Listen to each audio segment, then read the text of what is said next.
Hello students, welcome to part 2 of electromagnetic induction. In the last video we have completed till question number 8.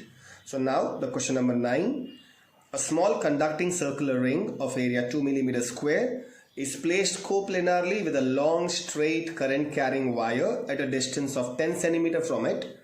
If current through the wire decreases from 4 ampere to 0 in 0.1 second, the average value of EMF induced in the ring is.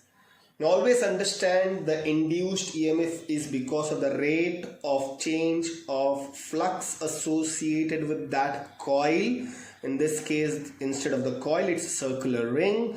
Now the flux is always given by N A B cos theta. The ring is not rotating, so cos theta is not gonna change. It is a circular ring, so number of turn is 1. The area of the ring is not changing. The only thing that is changing is the strength of magnetic field or magnetic induction over a small time interval of 0.1 second, and that is because if we understand this, or if we break down this entire scenario, there's a long straight current carrying conductor. Our circular ring, which we are considering, is at a distance of 10 cm from it. The distance is not changing, however, the current flowing through the wire is changing.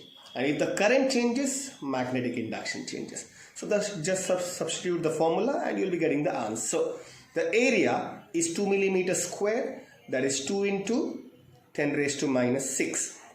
Now the magnetic induction due to a straight current carrying conductor is given by the formula mu naught into I upon 2 pi A, where A is the perpendicular distance. Now mu naught upon 2 pi can be taken as 2 into 10 raised to minus 7. Current is changing, so delta I, the current changing 4 minus 0, that is 4.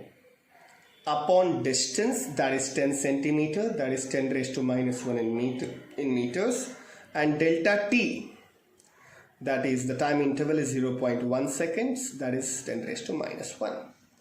So 2 into 2 into 4 is 16, 10 raised to minus 6 minus 7, 10 raised to minus 13, plus 1 will give me 10 raised to minus 11. 16 into 10 raised to minus 11 can also be written as 1.6 into 10 raised to minus 10 volt, which is our option A.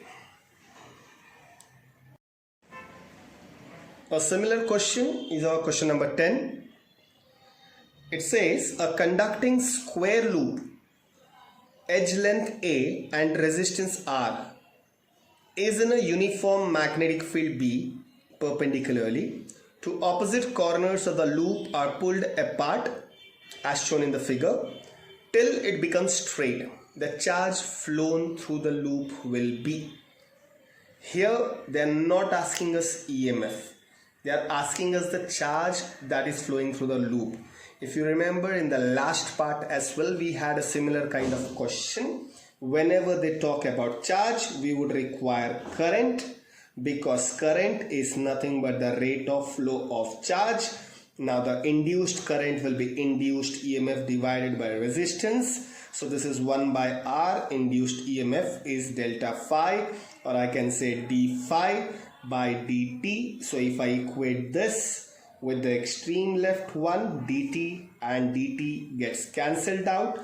And if I integrate, if I want the total charge that is flowing, Q, then same integration, 1 by R is gonna be constant. D phi will give me delta phi, that is a change of flux. Flux, as I always say, it is NAB cos theta. Over here, we are not changing the inclination of the area with the external magnetic field, so this is not changing. The number of turns is anyways 1 because it's a single loop. The area is what is changing, because initially it is the area of the entire square loop, and as soon as you pull it apart, the entire area becomes 0. So the area changes, hence the flux changes. So this will be 1 upon R, A1 minus A2 or A2 minus A1. So the resistance, we'll take it as R. the change of area is going to be a square minus 0. So it's going to be a square. Multiply this with magnetic induction. So therefore your answer is B, a square upon R, which is your option A.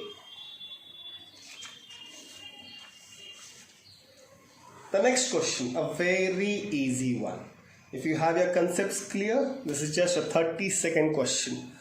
What is given over here? A conducting loop is pulled with constant velocity towards a region of uniform magnetic field, as shown in the figure. Then the current involved in the loop is the distance in which this region of magnetic field is very large as compared to the radius of the loop that we are talking about. Now we are just taking the loop into, probably it is entering and then it simply leaves the area. These are the various options that we have. Now this is a very straightforward question based on Lenz Law. Okay, according to Lenz Law, whatever is the change in flux, the EMF is induced so that it can produce a current which will oppose the change.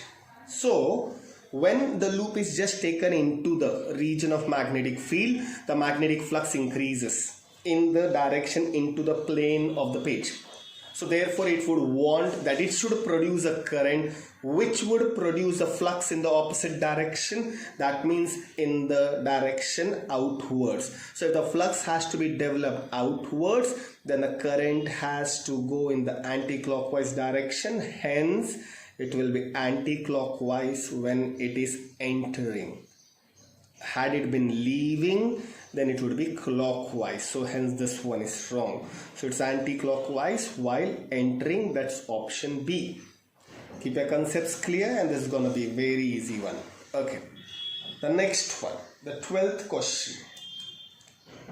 What does it say? It says that when the current in a coil changes from 2 ampere to 4 ampere in 0.05 seconds, EMF of 8 volt is induced in the coil. The coefficient of self-induction in the coil is, again, a very simple straightforward substitution. For those who know the formula, it is E is equal to minus L delta I by delta T. You have all the values. You have the EMF as 8 volt. Delta I will be I1 minus I2. Delta T is given as 0.05 seconds. Substitute all this and your answer will be 20 into 10 raised to minus 10. I'm sorry, minus 10 raised to minus 2 or 0.2 Henry. A very easy one. Hence option B is the correct answer for this. Next. The 13th question. It says, two circular similar coaxial loops carry equal currents in the same direction. If the loops are brought nearer, what will happen? Again, a question based on Lenz Law. Now please understand that when the loops are brought closer, what will happen is the distance decreases. As the distance decreases, the magnetic induction associated with each coil increases. If the magnetic induction increases, the flux increases. Now therefore, according to the Lenz law, whatever is the change that is happening, okay, the EMF induced, the current induced will try to reduce or reverse that change.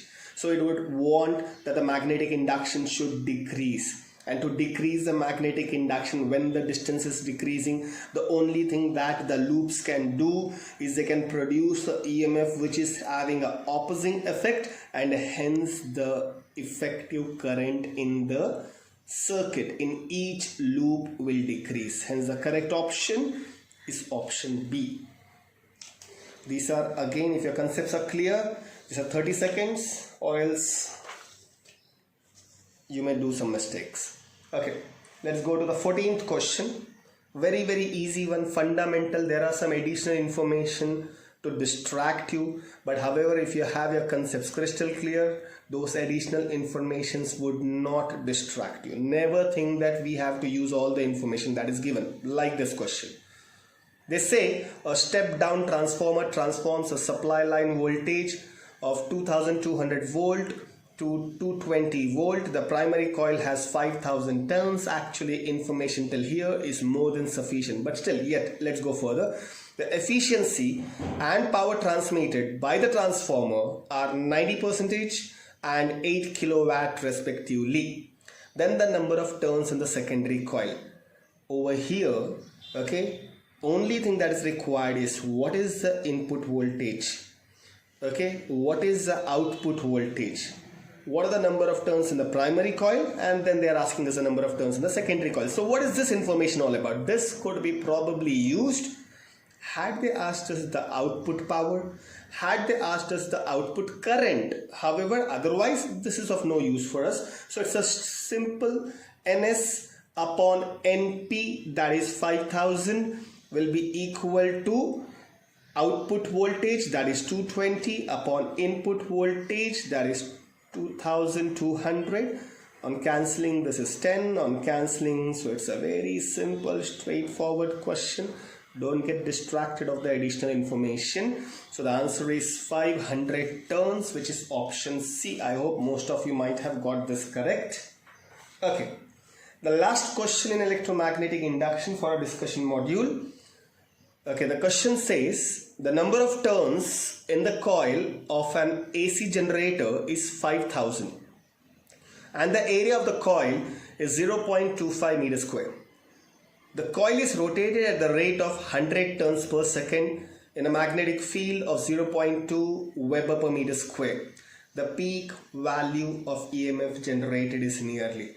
Again, a simple, straightforward question. The formula for peak value is E0 is NAB omega. Okay, so that's going to be number of turns is 5000 into area is 0.25 multiplied by the magnetic induction, that is 0.2. Omega will be nothing but 2 pi into frequency, which is given as 100. Okay, all the answers are in kilowatt. So while calculating, you can just neglect this, keep it aside as kilo, and then solve the remaining numbers. On solving, you'll be getting 157.1 kilo that we have kept aside in volt. So the answer is option D, that is 157.1 kilovolt. So it's an easy one. I hope the chapter electromagnetic induction happens to be one of the easiest chapters for you, but however, keep your concepts crystal clear. Very soon we'll follow up with alternating current. See you everybody. Study well.